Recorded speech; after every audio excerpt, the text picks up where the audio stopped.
It was a cold morning, May 25th, 2002. The quiet of Asturias, Cudillero, was shattered by the scream of police sirens.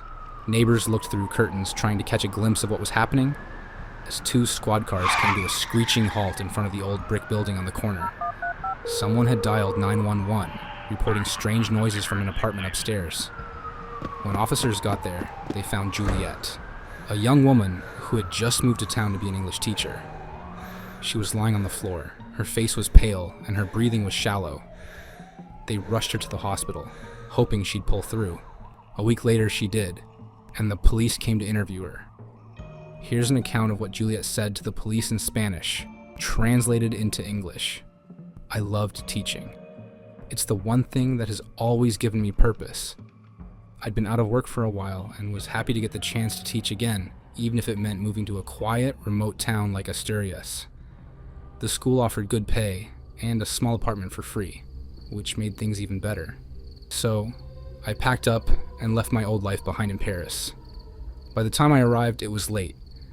The sun was already down and the town was so empty. There were only a few houses, barely any lights. I was supposed to meet someone from the school who'd give me my apartment keys, but no one was there. I stood by my car, waiting and looking around. But it was so quiet, like the town itself was holding its breath. After a while, I started feeling uneasy. I thought about sleeping in my car because there was nowhere else to go. Then, out of nowhere, I saw a man walking towards me. He came from the shadows at the end of the street, like he'd just appeared. I didn't know whether to stay or get in my car and lock the doors. I was scared. He got close and asked if I was lost. I didn't want to say too much, so I just told him I was the new teacher and my apartment was locked. He said he saw a woman standing outside the building earlier. Maybe she had the key. But something about him didn't feel right. His voice was so quiet, almost like a whisper, and he kept staring, as if he was looking right through me. I didn't know what else to do, so I just waited in my car. Eventually, I fell asleep. When I woke up, the woman from the school was there with my keys, apologizing for not being able to meet me the night before. I told her it was fine, and I didn't keep to my part of the agreement by coming late. So, she opened the door to the apartment, and it was already cleaned up. I settled in slowly and took a walk around the city, since I got in during the weekend and would wait until Monday to start working. The life here is quite different from the one I experienced in Paris. The population is less, and it was hard to make any new friends. But that didn't matter to me. I was excited about teaching my students, so I couldn't wait until Monday to resume classes. The day finally came, and the lady who was with the apartment key, Miss Chantel, came to take me to school. I was introduced to my students and life began. However, strange things started happening. Every night, I'd hear footsteps outside my door. Sometimes it was soft, like someone was going back and forth. Other times, it sounded closer, right by the door. I'd look outside, but no one was ever there. One night, it got worse. I woke up to loud knocking. It was slow and steady, like it was meant to wake me up, but scare me at the same time. It was 2:30 in the morning.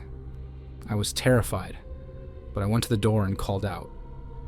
There was no answer. The person just kept knocking. When I finally opened it, no one was there. But there was a note on the ground. It just said, "You're not alone. I've never felt fear like that in my life." I locked myself inside, trying to stay calm. I just couldn't. Someone was watching me, and I didn't know who. The officer asked, "Why didn't you report this us? At least we would have kept some officers stand by to watch over you." I was just new here. I didn't know what to make out of what was happening. I thought maybe it was my students trying to prank me. It was more than that. One night, I woke up to this strange sound outside. It was a scraping, dragging noise right there on my lawn. I thought maybe it was a cat or some animal, but I knew that was a lie. It was a windless night, and animals didn't drag themselves like that. I got out of bed, inching toward the window, with my heart pounding in my ears. When I looked, there was something out there, crawling across the grass, pulling itself closer to the house. It looked like a shadow, but it was alive. I know it saw me, even through the window. It stopped and stared, as if it knew I was watching. I thought I was going crazy, so the next day at school, I told Claire, my colleague. She told me that the last person who lived there complained about hearing knocks too, and packed out of the house without saying a word. More like she just disappeared. When I heard this, I was so afraid. I wanted to leave, but I couldn't just quit my job and run. So I stayed, and that was my mistake. Most nights, I would sleep with a flashlight. I thought if I was ready, I'd catch whoever was behind this. And that night, the knocks were different. There were 3 quick bangs, like someone was desperate to be let in. Then, it was quiet again. I lay there waiting, and then I heard it again. It was that dragging sound, but this time, it was closer, right outside my window. I was terrified, but I had to know. I got up, slowly, and looked out. And there it was. That thing, dragging itself on the grass, coming towards me. Its face was twisted, almost human, but not. Suddenly I heard someone laughing, like a child's laughter. The officer cleared his throat. What happened after that, Juliet? I don't know. I just remember the laughter getting louder, surrounding me. I must have blacked out. When I woke up, it was already morning and I struggled to go to school that day. I went through my classes like I was on autopilot. My mind kept drifting back to what happened the night before. By evening, my nerves were a wreck. Just the thought of going back home made my stomach twist, but I didn't have anywhere else to go. When I finally got back, something felt off. The house seemed darker, colder. Every little creak in the walls had me on edge. I went around double-checking every door and window, making sure everything was locked. When I finally got into bed, I was beyond tired, but sleep just wouldn't come. I lay there, staring up at the ceiling, dreading whatever the night might bring. Then, at around 2 a.m., the knocking started again. This time, it was louder. My heart was pounding. Each knock was sending chills through me. And it wasn't coming from the door. It was coming from the walls, moving around the room like someone or something was searching. I wanted to scream, but it felt like my voice was stuck. I stayed perfectly still, barely even breathing. The knocking kept moving, getting louder and circling the room. First near the window, then by the closet, and right behind my bed. I squeezed my eyes shut, just hoping it would stop. But it didn't. It was like the walls were alive. Finally, in a total panic, I got out of bed and grabbed my phone.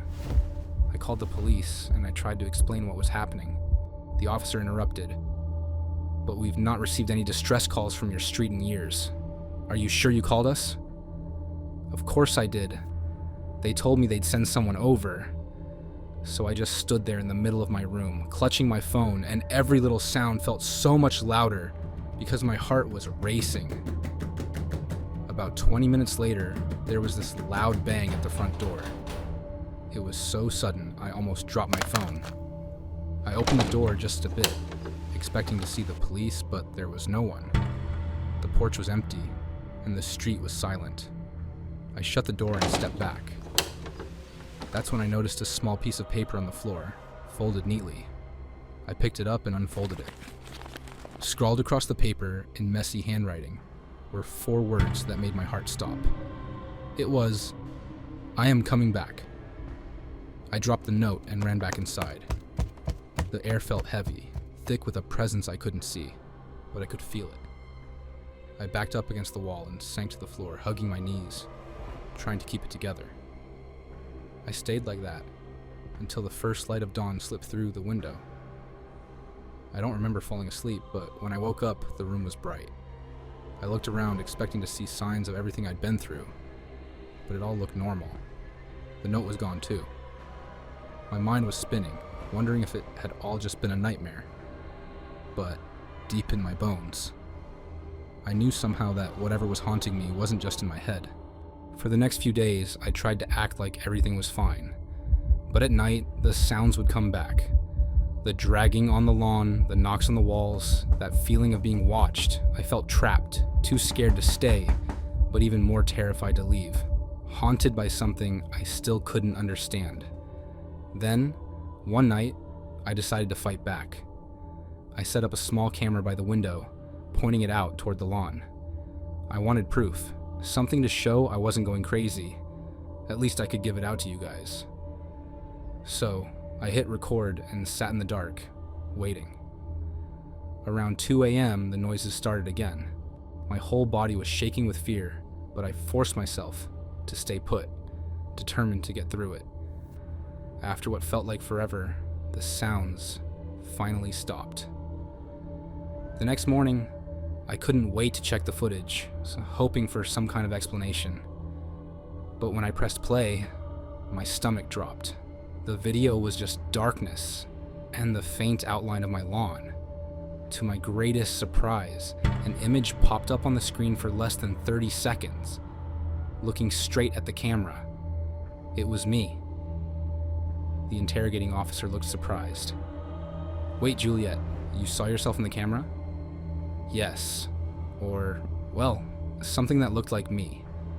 Its face was pale, eyes hollow, with this twisted smile that stretched way too wide.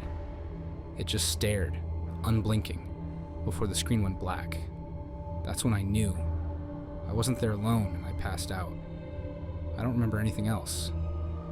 I just woke up and saw myself here. After the policeman heard Juliet's story, they asked her where the video was. She told them she left it in her house on the TV stand. So, the two policemen left Juliet at the hospital to pick up the video as evidence. When they got there, the two policemen stood frozen in Juliet's living room, struggling to make sense of what they were seeing. They had just left Juliet at the hospital, yet here she was, sitting right in front of them, calm and collected, as if she'd been home all along. She said that Miss Chantel had brought her home early, but it wasn't adding up. Her voice sounded strange. The other policeman asked her where the video was. She didn't say anything. Her smile faded, and she stood up slowly and started walking like a puppet being controlled by invisible strings. Without a word, she turned and walked toward the television stand where she'd said the tape would be, but halfway there she stopped. She turned to face them, and her smile grew even wider, stretching across her face in a way that didn't look human. Before the policeman could react, Juliet suddenly reached out and slammed the door shut, trapping them inside with her. The policeman quickly turned and tried to open the door, but it wouldn't move. It was as if the door had somehow been sealed and trapped them inside the house. One of the policemen started pounding on the door, but when they looked back, Juliet was gone. The living room stood empty, silent, with a strange, heavy feeling in the air. Something was very wrong. One of them pulled out a flashlight, his hand shaking as he shined it around the room.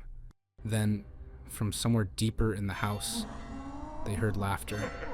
It started softly, but then grew louder. It wasn't a normal laugh. It sounded like it was coming from something that wasn't human. Suddenly, they heard a dragging noise coming from down the basement, like something heavy being pulled across the floor, getting closer and closer. They aimed their flashlights down the dark hall, and there she was, or at least something that looked like Juliet. She stood at the end of the hallway. It didn't speak right away. It just kept moving forward. Each step was slow and jerky, and disappeared. They tried to turn their flashlights back on, and when the light finally came on, the strange figure was gone. The room was silent, with only the sound of their quick, shaky breaths filling the air. Their hearts were beating so fast. Then, From right behind them, they heard a whisper. Asturias will pay. That was the last thing they heard before everything became normal. They dialed 911 and a backup team was sent. The team searched the house thoroughly and went into the basement. They found Juliet's decaying corpse down there. Whatever was talking to the police was definitely not Juliet. And who knows if it's totally gone or will be back again.